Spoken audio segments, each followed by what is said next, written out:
ಎಲ್ಲರಿಗೂ ನಮಸ್ಕಾರ. ಇಂದಿನ ಮಧ್ಯರಾತ್ರಿಯಿಂದ 10 ವರ್ಷ ಮಹಾ ಅದೃಷ್ಟ. 4 ರಾಶಿಯವರಿಗೆ ಮಹಾರಾಜ ಯೋಗ, ಐಷಾರಾಮಿ ಜೀವನ ನಡೆಸುತ್ತಾರೆ. ಹಾಗಾದರೆ ಅಂತಹ ಅದೃಷ್ಟವಂತ ರಾಶಿಗಳು ಯಾವುವು ಅಂತ ನೋಡೋಣ ಬನ್ನಿ. ಅದಕ್ಕೂ ಮುನ್ನ ನೀವು ಸಾಯಿಬಾಬಾ ಭಕ್ತರಾಗಿದ್ದರೆ ವಿಡಿಯೋಗೆ ಲೈಕ್ ಮಾಡಿ. ಹಾಗೆ ನೀವಿನ್ನೂ ನಮ್ಮ ಜ್ಯೋತಿಷ್ಯ ದರ್ಶನ ಚಾನಲ್ಗೆ ಸಬ್ಸ್ಕ್ರೈಬ್ ಆಗಿಲ್ಲ ಅಂದರೆ ಈಗಲೇ ಸಬ್ಸ್ಕ್ರೈಬ್ ಮಾಡಿ. ಹಾಗೆ ಪಕ್ಕದಲ್ಲಿ ಬರೋ ಬೆಲ್ ಐಕಾನನ್ನು ಕ್ಲಿಕ್ ಮಾಡಿ.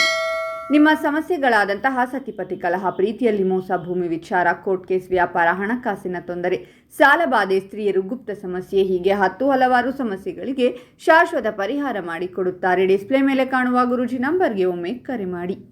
ಇಂದು ನೀವು ಮಾನಸಿಕ ಒತ್ತಡದಿಂದ ಮುಕ್ತಿ ಪಡೆಯುತ್ತೀರಾ. ಹಣಕಾಸಿನ ವಿಷಯಗಳಲ್ಲಿ ಅದೃಷ್ಟವಿರುತ್ತದೆ. ಯಾವುದೇ ಅಡೆತಡೆ ಇಲ್ಲದೆ ಎಲ್ಲ ಕೆಲಸಗಳು ಪೂರ್ಣಗೊಳ್ಳುತ್ತವೆ. ನಿಮ್ಮ ಪ್ರೀತಿ ಪಾತ್ರರಿಂದ ನೀವು ಪ್ರೀತಿ ಮತ್ತು ಬೆಂಬಲವನ್ನು ಪಡೆಯುತ್ತೀರಾ. ಇಂದು ಅವಸರದಲ್ಲಿ ಎಲ್ಲಿಯೂ ಪ್ರಯಾಣಿಸುವ ಯೋಜನೆಗಳನ್ನು ಮಾಡಬೇಡಿ. ಆಸ್ತಿ ವಿಚಾರದಲ್ಲಿ ವಿವಾದ ಉಂಟಾಗಬಹುದು. ವಿದ್ಯಾರ್ಥಿಗಳು ಮಾರ್ಗದರ್ಶಕರ ಸಲಹೆಯನ್ನು ಪಡೆಯುವ ಮೂಲಕ ವೃತ್ತಿ ಸವಾಲುಗಳನ್ನು ಜಯಿಸಬಹುದು. ದಾಂಪತ್ಯ ಜೀವನ ಸುಖಮಯವಾಗಿರುತ್ತದೆ. ಸಂಬಂಧಗಳಲ್ಲಿ ಪ್ರೀತಿ ಮತ್ತು ಪ್ರಣಯ ಹೆಚ್ಚಾಗುತ್ತದೆ. ಈ ರಾಶಿಯವರಿಗೆ ಇಂದು ವಿಶೇಷ ದಿನವಾಗಿರುತ್ತದೆ. ವ್ಯಾಪಾರದಲ್ಲಿ ಆರ್ಥಿಕ ಲಾಭ ದೊರೆಯಲಿದೆ. ಬಹುಕಾಲದಿಂದ ಬಾಕಿ ಉಳಿದಿರುವ ಕೆಲಸಗಳು ಯಶಸ್ವಿಯಾಗುತ್ತವೆ.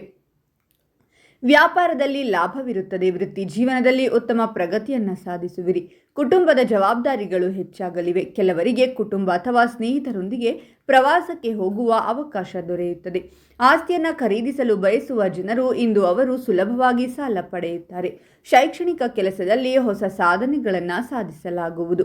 ಸಾಮಾಜಿಕ ಸ್ಥಾನಮಾನ ಮತ್ತು ಪ್ರತಿಷ್ಠೆ ಹೆಚ್ಚಾಗಲಿದೆ. ನಿಮ್ಮ ಸಂಗಾತಿಯೊಂದಿಗೆ ಗುಣಮಟ್ಟದ ಸಮಯವನ್ನು ಕಳೆಯುತ್ತೀರಾ. ಇಂದು ಸಂಬಂಧದ ಬಂಧವನ್ನು ಬಲಪಡಿಸುತ್ತದೆ. ಬಹಳ ದಿನಗಳಿಂದ ಬಾಕಿ ಇರುವ ಹಣ ವಾಪಸ್ ಬರುತ್ತದೆ. ವೃತ್ತಿಪರ ಜೀವನದಲ್ಲಿ ಹಿರಿಯರ ಸಲಹೆಗಳು ಪ್ರಯೋಜನಕಾರಿಯಾಗುತ್ತವೆ. ವೃತ್ತಿ ಜೀವನದಲ್ಲಿ ಯಶಸ್ಸಿನ ಮೆಟ್ಟಿಲುಗಳನ್ನೇರುವಿರಿ. ವೈಯಕ್ತಿಕ ಮತ್ತು ವೃತ್ತಿಪರ ಜೀವನದ ನಡುವೆ ಸಮತೋಲನವಿರುತ್ತದೆ. ಆಸ್ತಿಗೆ ಸಂಬಂಧಿಸಿದಂತೆ ನಡೆಯುತ್ತಿರುವ ವಿವಾದಗಳಿಂದ ನೀವು ಪರಿಹಾರವನ್ನು ಪಡೆಯುತ್ತೀರಾ. ನ್ಯಾಯಾಲಯದ ಪ್ರಕರಣಗಳಲ್ಲಿ ಜಯ ಸಿಗಲಿದೆ. ದಾಂಪತ್ಯ ಜೀವನದಲ್ಲಿ ಸುಖ ಶಾಂತಿ ಇರುತ್ತದೆ. ಪ್ರೇಮ ಸಂಬಂಧಗಳಲ್ಲಿ ಮಧುರತೆ ಇರುತ್ತದೆ. ಇಂದು ನೀವು ಹಳೆಯ ಹೂಡಿಕೆಗಳಿಂದ ಉತ್ತಮ ಲಾಭವನ್ನು ಪಡೆಯುತ್ತೀರಾ. ಹಣದ ಒಳಹರಿವು ಹೆಚ್ಚಾಗುತ್ತದೆ. ಹೊಸ ಹೂಡಿಕೆ ಆಯ್ಕೆಗಳ ಮೇಲೆ ನಿಗಾ ಇರಿಸಿ. ನಿಮ್ಮ ಆರೋಗ್ಯದ ಬಗ್ಗೆ ಸ್ವಲ್ಪವೂ ನಿರ್ಲಕ್ಷ್ಯ ಮಾಡಬೇಡಿ. ಹೊಸ ವ್ಯವಹಾರ ಒಪ್ಪಂದಕ್ಕೆ ಸಹಿ ಮಾಡುವ ಮೊದಲು ದಾಖಲೆಗಳ ವಿವರಗಳನ್ನು ಎಚ್ಚರಿಕೆಯಿಂದ ಓದಿ. ಹಾಗಾದರೆ ಇಷ್ಟೆಲ್ಲ ಅದೃಷ್ಟ ಫಲಗಳನ್ನು ಪಡೆಯುತ್ತಿರುವ ರಾಶಿಗಳು ಯಾವುವೆಂದರೆ ಮಕರ ರಾಶಿ, ಕನ್ಯಾ ರಾಶಿ, ವೃಶ್ಚಿಕ ರಾಶಿ ಮತ್ತು ಸಿಂಹ ರಾಶಿ. ಇವುಗಳಲ್ಲಿ ನಿಮ್ಮ ರಾಶಿ ಇದ್ದರೂ ಇಲ್ಲದಿದ್ದರೂ ಓಂ ಸಾಯಿಬಾಬಾ ಅಂತ ಕಾಮೆಂಟ್ ಮಾಡಿ. ಈ ವಿಡಿಯೋವನ್ನು ಲೈಕ್ ಮಾಡಿ ಮತ್ತು ಎಲ್ಲರಿಗೂ ಶೇರ್ ಮಾಡಿ.